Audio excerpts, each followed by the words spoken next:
Em nome do Pai, e do Filho, e do Espírito Santo. Amém. Naquele tempo, entrando em um barco, Jesus atravessou para a outra margem do lago e foi para a sua cidade. Apresentaram-lhe então um paralítico deitado numa cama. Vendo a fé que eles tinham, Jesus disse ao paralítico: Coragem, filho, os teus pecados estão perdoados. Então alguns mestres da lei pensaram: esse homem está blasfemando. Mas Jesus, conhecendo os pensamentos deles, disse: Por que tendes esses maus pensamentos em vossos corações? O que é mais fácil dizer: os teus pecados estão perdoados, ou dizer: levanta-te e anda? Pois bem, para que saibais que o Filho do Homem tem na terra poder para perdoar pecados, disse então ao paralítico: levanta-te, pega a tua cama e vai para a tua casa. O paralítico então se levantou e foi para sua casa. Vendo isso, a multidão ficou com medo e glorificou a Deus por ter dado tal poder aos homens. Palavra da salvação. Glória a vós, Senhor.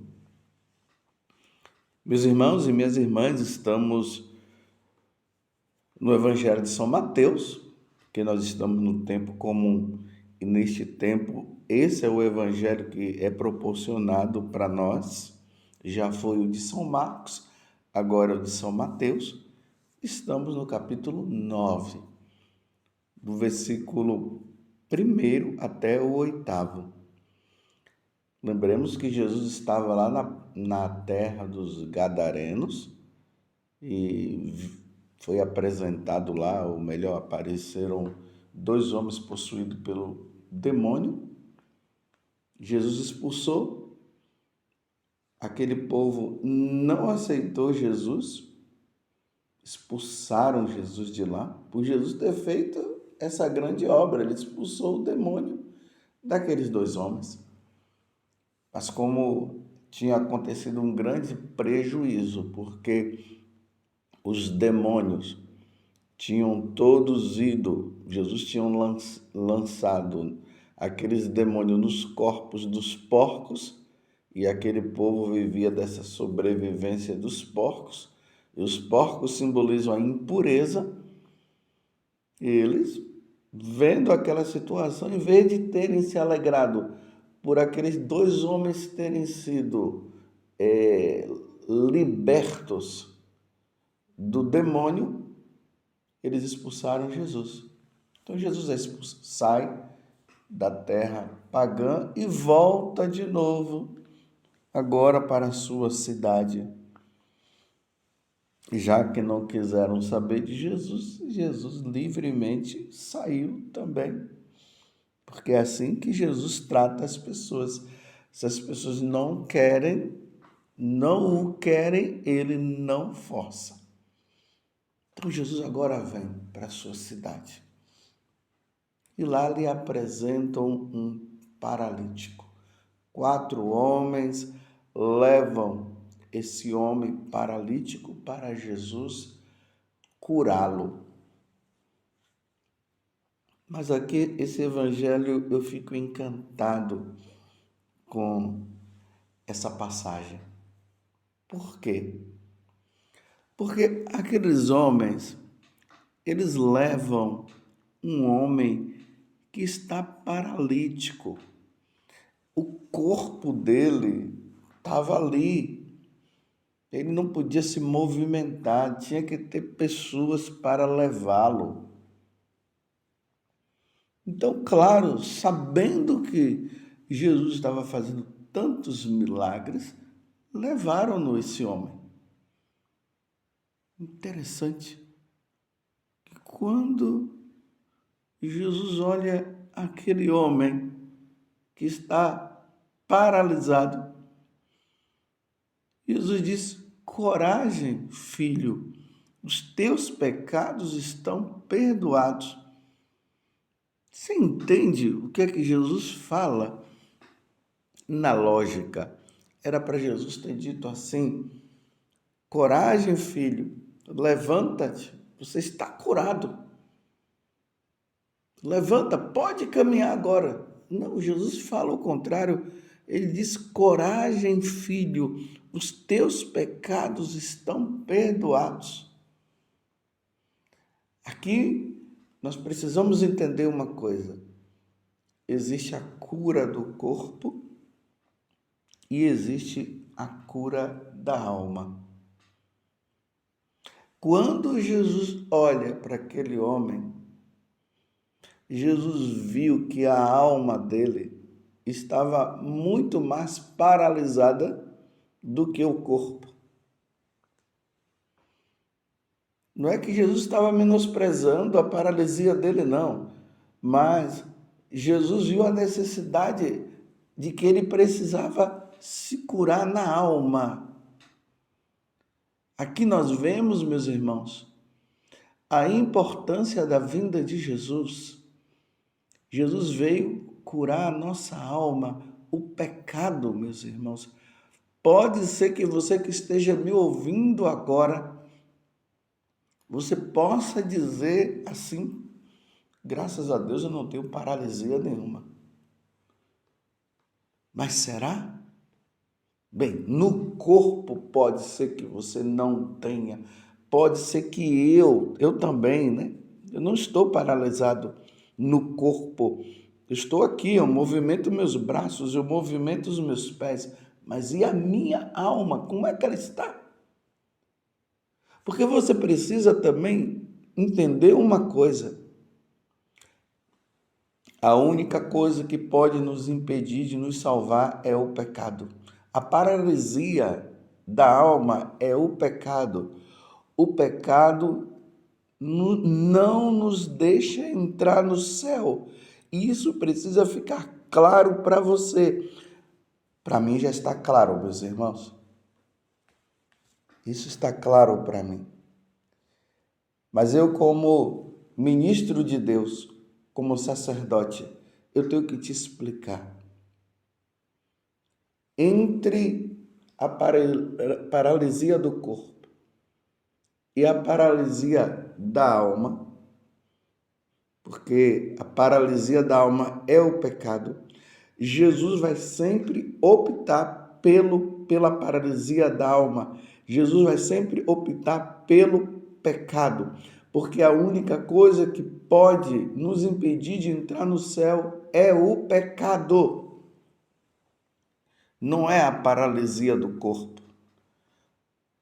Porque aqui, olha, hoje eu estou falando assim de mim, né?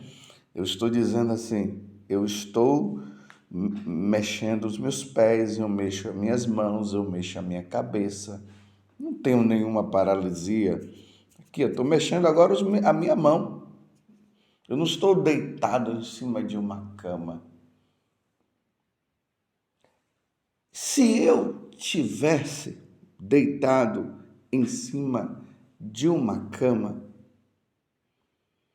e tivesse sem pecado, o Senhor estaria tranquilo, porque tanto a paralisia, essa paralisia do corpo, ela pode levar uma pessoa que esteja sem a paralisia da alma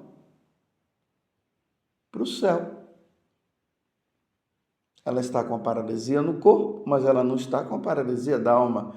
Então ela pode estar doente no corpo, mas ela vai entrar no céu. Mas pode ser também de outra forma. A pessoa ela estaria deitada numa cama paralítica, mas em estado de graça. Ou seja, sem nenhum pecado mortal. Ela entra no céu. Mas ela poderia estar deitada numa cama em pecado mortal. Então, a preocupação de Jesus não está com o corpo. Não é que Jesus despreze o corpo, porque muitas pessoas foram curadas no seu corpo por Jesus. Mas quando se trata da alma, Jesus vai se preocupar mais ainda, porque a paralisia da alma leva para o inferno, meus irmãos. Então pode ser que tenha muitas pessoas doentes no corpo, mas ela poderá estar muito mais doente na alma. Ela poderá estar em estado de pecado mortal. E se essa doença levar ela à morte, as pessoas estão preocupadas sim em curar o corpo, mas não está preocupado em curar a alma dela, da paralisia, que é o pecado mortal. Você está me entendendo? Espero que você esteja entendendo muito bem isso. Quantas pessoas doentes no hospital?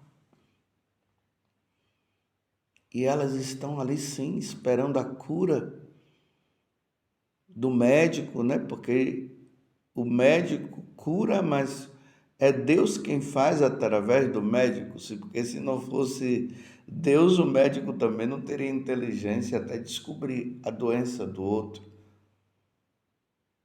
Mas tem pessoas que estão nos hospitais, tem pessoas que estão nas suas casas e elas estão doentes e elas vão morrer.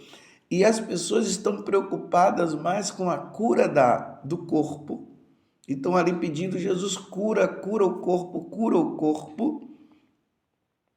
E pela ciência já foi dito que aquela pessoa ela vai morrer. Claro que tem situações que a ciência, os médicos já disseram que aquela pessoa não tem mais jeito, que ela vai morrer e de repente, por um milagre, Jesus curou. Só que tem outras que isso não aconteceu. E às vezes a pessoa está preocupada que precisa curar e ela vai morrer. E a pessoa, em vez de estar preparando aquela pessoa, perguntando para ela se ela quer um padre, para que o padre venha para dar a extrema unção, a unção dos enfermos, atender a confissão dela, para ela estar preparada para ir para o céu. E a pessoa não faz isso, não pergunta, às vezes o próprio doente não pede. E quantos doentes morrendo em estado de pecado mortal? Claro, existem situações que muitas vezes o padre não tem como ir, porque não dá também para o padre atender todo mundo. Por isso que existe, graças a Deus, alguns hospitais que já existem lá os capelães, né, os padres que estão ali diretamente para atender. Claro, se a pessoa estava doente, ela quis ir, quis que o padre fosse, e o padre não pôde ir, pode ficar tranquilo, existiu a intenção da pessoa, e o padre não pôde ir, fique tranquilo. A pessoa quis o padre, mas o padre não pôde ir, Deus vai salvar essa pessoa não vai ser condenada porque o padre não foi, não pôde ir. Você está me entendendo? Mas a questão aqui é a pessoa não querer o padre. E ela está ali doente, mas a alma dela está muito mais. E ela precisa da absolvição, ela precisa de Deus e ela não quer. Quantas vezes isso já aconteceu na vida de tantas pessoas?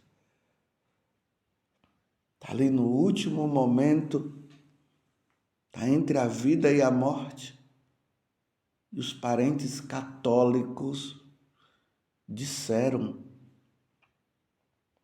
você não quer o padre, papai, mamãe, ou sabe lá quem?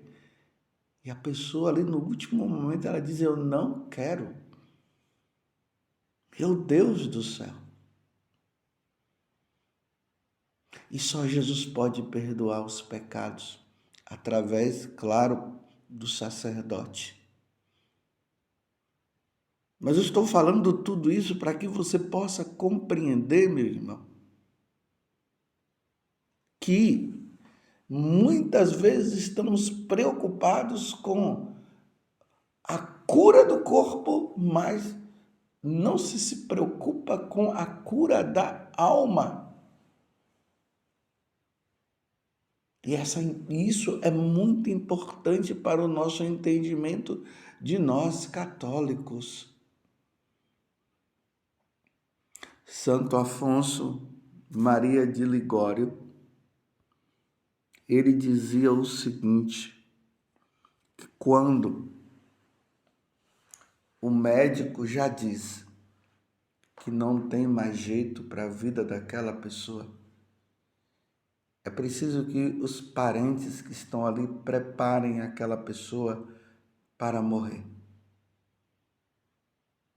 Porque hoje, muitas vezes, as pessoas só optam pela cura do corpo, pela cura, e fica dizendo, não, você vai ficar curado e tal. Santo Afonso Maria de Ligório dizia que é caridade dizer e deixar o paciente consciente da situação que ele está, até mesmo para que ele seja preparado para morrer, para ele não morrer em estado de pecado mortal. Você está entendendo? Quantas pessoas que tiveram a oportunidade até de serem preparadas para a boa morte, para morrer na graça de Deus, e muitas vezes elas não foram preparadas para isso, porque as pessoas começaram a dizer que aquela doença era para a maior glória de Deus, que aquela pessoa ia ser curada, e rezaram, e a pessoa acabou morrendo. E ela morreu sem os sacramentos, morreu sem a presença do sacerdote naquele momento. Estou dizendo e quero deixar claro mais uma vez para você. Muitas vezes o sacerdote não vai poder ir, não vai poder estar. Porque de repente ele pode estar em outro compromisso, pode estar fazendo uma outra coisa e não irá. Mas se pelo menos ela foi preparada e o sacerdote não pôde ir, eu já disse, então fique em paz, o sacerdote não pôde ir. O problema maior é quando ela não é preparada ou a pessoa não quer a presença do sacerdote. Aí é difícil. Se nós vamos vendo na história da vida dos santos, nós vemos que nos últimos momentos era pedido, né, o sacerdote para que o sacerdote pudesse estar lá. Hoje a igreja celebra Santa Maria Gorete. É uma memória facultativa. E Maria Gorete foi mártir. Então, se você não sabe a história dela, procura aí no Google, pesquisa, que é uma história muito bonita, mas eu vou deixar apenas um resumo aqui. Maria Gorete, ela estava ali, cresceu com a mãe, o esposo dela já havia morrido, mas ela acolheu na casa dela lá um rapaz, porque eles trabalhavam assim ali nas plantações e tudo, e esse rapaz foi crescendo, e ele foi vendo também Maria Gorete crescendo, e aí ele foi sentindo desejos por ela, e nessa de sentir desejos por ela, ele tentou fazer alguma coisa, mas ela não quis, então ele enfiou um punhal nela, e Maria Gorete começou a dizer para o homem, para o rapaz, né? Alexandre, não faça isso, porque senão você vai para o inferno. Está vendo a preocupação dela com a salvação dele? Enfim, ele enfiou o punhal, ela ficou desfalecida, o sacerdote foi chamado para o último momento dela, tá vendo? que agora ela precisava, embora ela já estivesse em estado de graça, mas ela precisava, naquele último momento, receber o último sacramento. O sacerdote foi, e aí ele perguntou se ela perdoava o Alexandre. Ela disse que perdoava, sim, e queria vê-lo no céu com ela. E ela recebeu os últimos sacramentos e morreu. Aí na história conta que se estava rezando o Pai Nosso, e na hora que terminou o Pai Nosso, que ia dizer o Amém, ela morre, para dizer o Amém dela na eternidade, diante de nosso Senhor Jesus Cristo. E aí você está em estado de pecado mortal, independente de você estar doente ou não, em cima da cama ou não, com saúde boa, corporal ou não, mas e a tua alma, como é que está? Ela está paralítica? Procure um sacerdote antes que Deus te chame. Louvado seja nosso Senhor Jesus Cristo, para sempre seja louvado, e a sua mãe, Maria Santíssima. Ou melhor, se você tem saúde, procure o confessionário.